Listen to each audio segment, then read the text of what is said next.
Assalamu alaikum wa rahmatullahi wa barakatuh, brothers and sisters. Today's video is a sad one, but it is important we inform the general public so they know this has nothing to do with Islam. Some random dude I will call an Islamophobe simply because he failed to give the right context posted a video on X which shows an indecent act being celebrated. It's a footage of young boys being forced to dance and perform in Afghanistan, a performance called Bacha Bazi. The video in just 2 days has 11.4 million views. Check my Telegram for the uncensored video, link in the description. And I am currently working on a project. Your help will greatly be appreciated in achieving that. Link in the description for more details. Bacha Bazi is a practice in which men, sometimes called Bacha Baz, buy and keep adolescent boys, sometimes called dancing boys, for entertainment and X. It is a custom in Afghanistan and historical Turkmenistan, and often involves ex-slavery and child pros. You know what I mean. By older men of young adolescent males.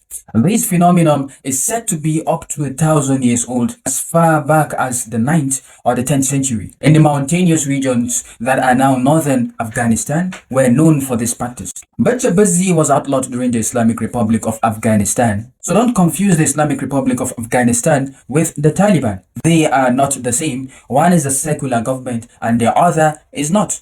The Islamic there in the name should not make you think they practice anything Islam or Islamic. Nevertheless, Bacha Bazi was widely practiced. Force and coercion were common, and security officials of the Islamic Republic of Afghanistan clearly stated, "We are unable to end such practices because many of the men involved in Bacha Bazi were powerful and were well-armed warlords." So during the time of Taliban rule, currently and previously, Bacha Bazi carries the death penalty under the Taliban law. Make sure you watch till the end to understand why such law.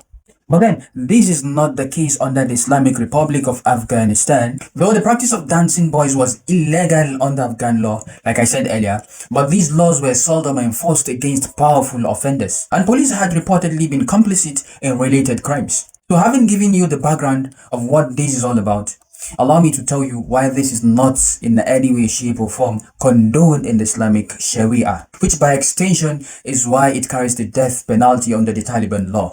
First, before anything, these I will always repeat until it penetrates the head of each and every Islamophobe out there that finds it difficult to differentiate between Islam and then Muslims. Islam is the religion itself, and this is what we say it is perfect. And Muslims are the followers of this religion called Islam, and they obviously are not perfect. So what does the Quran say regarding this shameless act? Allah subhanahu wa ta'ala referenced the people of Lot and what their prophet Lot said to them.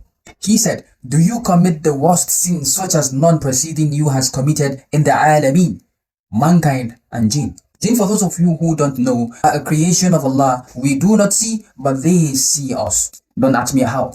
So their prophet continued, "Nay, but you are a people transgressing beyond bounds by committing great sins." Now, how did Allah subhanahu wa ta'ala deal with these people? In Surah Qamar, Allah subhanahu wa ta'ala informs us, "Verily we sent against them a violent storm of stones, which destroyed all of them, except the family of Lot. Them we saved in the last hour of the night." So this is the case of men to men. How about men to boys or boys to men? I believe this is worse. And there is more. In the Sunnah of the Prophet ﷺ, Jabir, may Allah be pleased with him, said, the Prophet ﷺ said, "There is nothing I fear for my ummah more than the deed of the people of Lot." In another hadith, Ibn Abbas said, the Prophet ﷺ said, "Whoever you find doing the deed of the people of Lot, unalive the one who does it and the one to whom it is done."